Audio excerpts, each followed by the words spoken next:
was Manasseh in the Bible? There are two historically significant men named Manasseh in the Bible. King Manasseh, the son of King Hezekiah, and Manasseh, Joseph's firstborn son. This article will deal with Joseph's son. Joseph, Jacob's 11th son, was sold into slavery and through the providence of God ended up as the vizier of Egypt.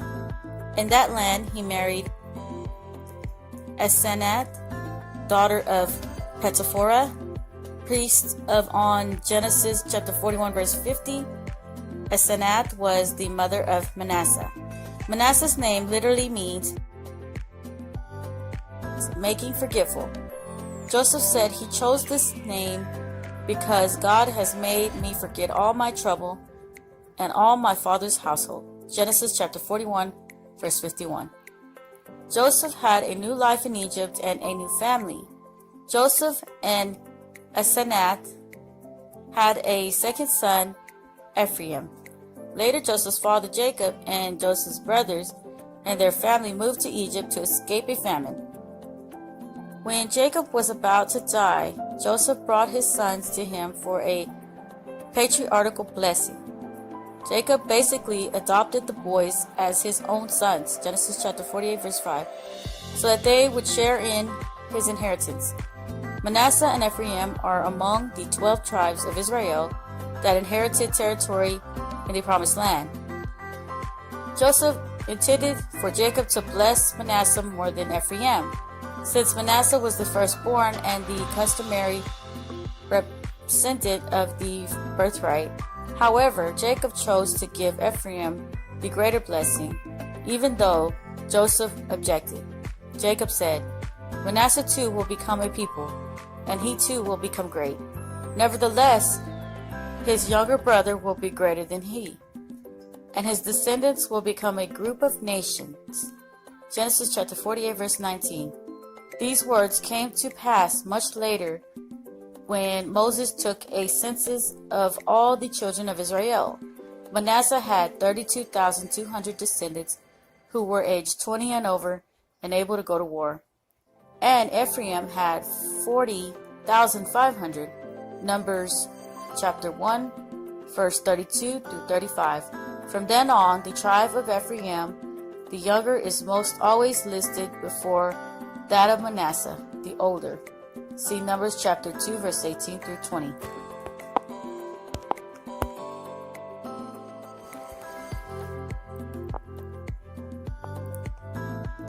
Who was Ephraim in the Bible? Ephraim was the second son of Joseph and a grandson of Jacob. His name means doubly fruitful, because God has made Joseph fruitful in the land of his suffering. Genesis chapter 41, verse 52. When Ephraim was born to Joseph and Manasseh, Joseph's Egyptian wife, Joseph was a foreigner in Egypt, yet he had gained a high position with Pharaoh's court. Ephraim was the younger brother of Manasseh in Genesis chapter 48, verse 5. Jacob blessed Ephraim as an adopted son, saying to Joseph, "Now then, your two sons, born to you in Egypt before I came to you here, will be reckoned as mine. Ephraim and Manasseh will be mine, just as Reuben and Simeon are mine." Later, as Jacob's health was failing, Joseph brought Manasseh and Ephraim to him for a patriarchal blessing. Being the firstborn, Manasseh would normally be received the bigger blessing, but Jacob switched things up on purpose.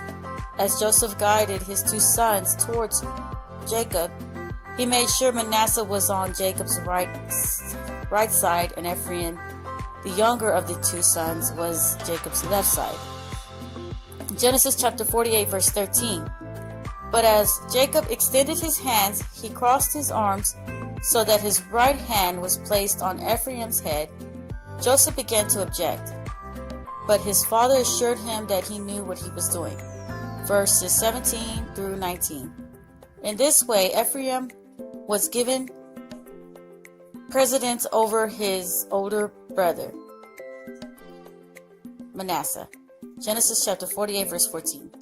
Descendants of Ephraim became known as the tribe of Ephraim, which is designated as one of the 12 tribes of Israel. They settled in central Canaan, just northern of the Dead Sea. The tribe was bordered by Manasseh on the north and Dan and Benjamin on the south. Joshua chapter 16. Chapter 19, verse 50. Ephraim became the leading tribe of the northern kingdom. Joshua 17, verse 15. Judges chapter 3, verse 27. And the capital, Samaria, was located in Ephraim's territory. In fact, Scripture sometimes refers to Israel as simply Ephraim due to the size of the tribe. Isaiah 11:13 and Jeremiah chapter 31, verse 6. The tribe of Ephraim was chastised for adultery, Hosea chapter 4, verse 17, and their partnership with heathen nations, Hosea chapter 12, verse 1. The tribe of Ephraim was taken into captivity by the Assyrians in 722 BC when the northern kingdom of Israel was conquered. Even so, the Lord declared, "Is not Ephraim my dear son, the son in whom I delight? Though I often speak against him, I still remember him. Therefore my heart yearns for him. I have great compassion for him." Jeremiah chapter 31, verse 20.